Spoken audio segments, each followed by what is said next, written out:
Joining me now, our former FBI national spokesperson and special agent, John Iannarelli, attorney and RNC committeewoman from California, Harmeet Dhillon, and former Assistant Attorney General Robert Driscoll. All right, I want to start with you, Bob, on this because it's fascinating to me how when you survey the other networks of the last 24 hours, it was like on to Stormy Daniels. They've spent precious little time on this. Oh, no evidence of bias. This is a big nothing burger. I'm so sick of that word, by the way. But let's remember what Horowitz did conclude, and this is important. Departing so clearly and dramatically from FBI and department norms, the decisions negatively impacted the perception of the FBI and the department as fair administrators of justice. Robert, fair administrators of justice now with a Russia collusion probe gone on for more than a year, about $18 million it's cost, apparently with no end in sight. Well, I mean, the damage has been done, and I think this report makes it clear that there's rampant bias within the FBI and levels of the DOJ, and it's clear in the report. All the report says, and I think people take this sentence out of context, the report said that Horowitz couldn't link the examples of bias to any particular investigative decision, which of course he couldn't. No one generally writes down when they're doing something that improper. But he found bias, and it's through all 500 pages. On each page, there's more examples of bias, and one text message or email is worse than the next. And so the bias is there. It's just a question of he took a very broad view of essentially if any investigative decision was defensible, not proper, but just defensible, he passed on it. So I mean, I think it really is, to me, shockingly bad. Both the breadth of the report and the breadth of the bias and corruption was, I mean, I think shocking. Harmeet, Peter Strzok is still collecting a taxpayer-funded salary, which, I mean, I can't believe he's still working, and of all places, in human resources. I mean, that just takes the cake. You can't write how stupid that is. But it looks like Bob Goodlatte does want him to testify on Capitol Hill. Apparently, he's wanted to talk to him for over a year, and he's begun the process reportedly of getting that subpoena. It takes 2 days, I guess. The process takes about 2 days. But he wants that. He wants Strzok up on Capitol Hill, and he wants information, and he wants it like yesterday. Right. And the question is, when you read this shocking OIG report, why he's had this job for so long, Strzok, and, Wray, who the president was praising in his tweets, why they haven't done something about this already. There was evidence of bias. We see the shocking instance of the text that he sent back to his lover about how he wasn't going to let Trump become the president, and that was withheld from Congress.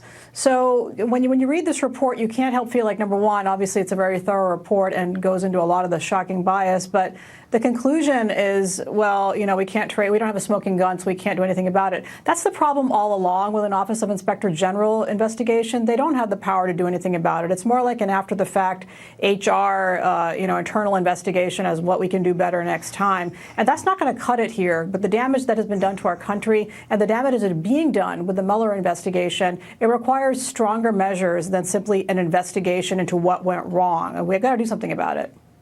John, the damage to the FBI, I think, cannot be overstated here. We have men and women who work so hard in the field offices all across this country, day by day, night by night, to keep Americans safe and do really great investigative work. This ended up being a political oppo research operation against, ultimately against the president with the Russia probe, but a CYA situation with Hillary Clinton and these emails all along. If you actually read this report, and I've gotten through most of it, there is a lot in this report that the press, of course, is conveniently glossing over. You're right. The fact of the matter is that some horrible things were done that should have never occurred. And we have to keep in the context, though. Remember, this is a group of individuals who knew each other. Some were handpicked by their friends to work in this project, if you will. Meanwhile, you have 35,000 FBI employees doing good things every day and not acting biasly. I think it's important that they need to come clean here, and you're right. Whether or not Mr. Strzok should still be working at FBI headquarters is certainly a question a lot of us are asking. Now, remember, guys, as we said, the IG did not say he found no bias at the FBI. He said that there was no documentary evidence that bias produced specific decisions. And we got to remember, there's another IG report coming down the pike. Well, you call it IG 2.0 if you want. And that could end up being loaded with evidence of such bias, because that's about looking into the informants that were used in the Trump campaign, and maybe these potential FISA abuses, the FBI handling of the Russia probe. So I want to go back to you, Bob, thinking that the IG, again, Horowitz, Trump was kind of annoyed today. He said, yeah, there's a lot of good stuff there. Then he kind of petered out at the end. That's what Donald Trump said.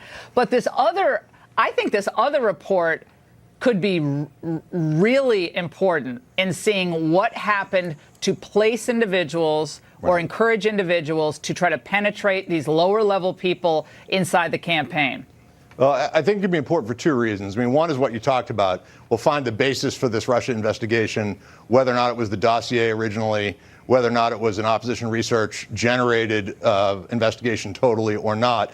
But more importantly, we'll be able to lay it side by side with the IG report that just came out, because it will provide some context. So, I mean, in the Clinton investigation, we have the Clinton IT guy getting granted immunity for essentially nothing, admitting that they destroyed the emails after they were already under subpoena, no prosecution.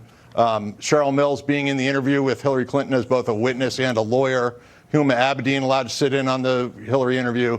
I mean, all those things, may be defensible individually in a vacuum, but an incredibly light touch for anyone who's ever gone through an FBI investigation. And then we'll get to compare that in 2.0 to, gee, what do you know? People's houses are being searched at 6 a.m. Everyone's being charged with false statements, whether or not they're material to any given crime.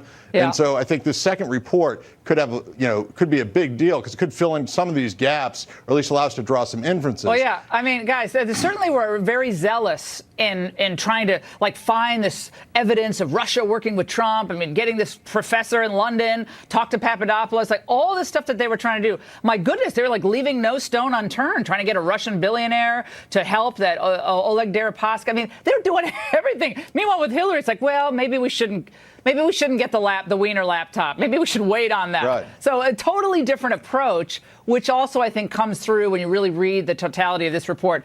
Harmeet, Giuliani today talked about the question we've been talking about for months here about whether the president should testify. I want you all to listen carefully to this. What you think should happen now in the Mueller investigation? They should end it. I mean, the IG report basically tells you that both prongs of the Mueller investigation are either corrupt or answered. He went on to say the president should not. He basically said no interview of the president. He shouldn't be bothered with it. Harmeet, any thinking of yours that's changed from the beginning of a possible perjury trap for a president who, President Trump likes to talk. He's very affable. He loves to get his point across. He didn't do anything wrong, he says. So he's I'm happy to talk. He wants to talk. But as a lawyer, and I'm a lawyer as well, how dangerous is it for him to go into that special counsel's office? Okay, Laura, so as to the first part of your question, does it change anything? No. From day one, I thought the president shouldn't talk. You and I both know that federal prosecutors are not just, regular prosecutors. They're the gunners. They're the go-getters. They're the ones who want to make their case and make their name. There's no bigger prey than the president of the United States. So he should not go in there, because there's no confidence that the deck won't be stacked against him. We've seen that with Flynn. We've seen that how Strzok has behaved in many other instances. But in terms of witnesses, a CEO, a powerful person, is the worst witness. Anybody can tell you they're the worst witness because they're used to getting their way. Everybody in the room sucks up to them. And it's just a totally different scenario when you're talking, even seemingly casually, to a prosecutor or an FBI agent. So it would be a big mistake for any CEO, for any president, but particularly for this president. Yeah. Well, even this is going if for they a legal weren't corrupt. showdown. And now we have seen the corruption pervading the FBI. Yeah, like so that's what absolutely Giuliani's not. point was. Giuliani's point today was, now that we know just what was going on in there with the desperate effort to stop him from becoming president. Cheryl Mills gets to sit in there when they're talking about whether they should subpoena Hillary. All that, the cozy relationship between the press and the FBI agents. The press are giving perks to the FBI agents. They don't know where these leaks came from. It's totally out of control. And I want to go back to you, John, it's corrupt. because we have John Dowd, who exclusively gave us a comment tonight about what this IG report actually says. He said the clear evidence, John Dowd, former, of course, lead counsel for Trump, the clear evidence of his usurpation of power, violation of his oath of office, and material false statements to the public and Congress, all to conceal his own misconduct, warranted a criminal referral of Comey's conduct. The finding of no bias was ludicrous. The OIG's findings support the president's decision to fire Comey. John. Absolutely. Comey was fired because of the things that he had done, and the president was right to step forward and take those actions. I also think a lot of things have been made out of the fact that the president fired a director of the FBI. It's not unprecedented. We saw it with William Sessions back in the early 90s, where he was fired by a Democratic president, President Clinton. There were firings of FBI directors before then. But this is clearly, based on the report we're seeing, gives good cause and justification for the actions the president took. Then, guys, there was also this shocking development today. A federal judge, appointed by Obama, actually jailed Paul Manafort after Mueller claimed he tried to tamper with witnesses. And shortly thereafter, Rudy Giuliani responded by floating the idea of presidential pardons in the Russia investigation. Robert, this led Jeffrey Toobin to say the following about Giuliani. Let's watch.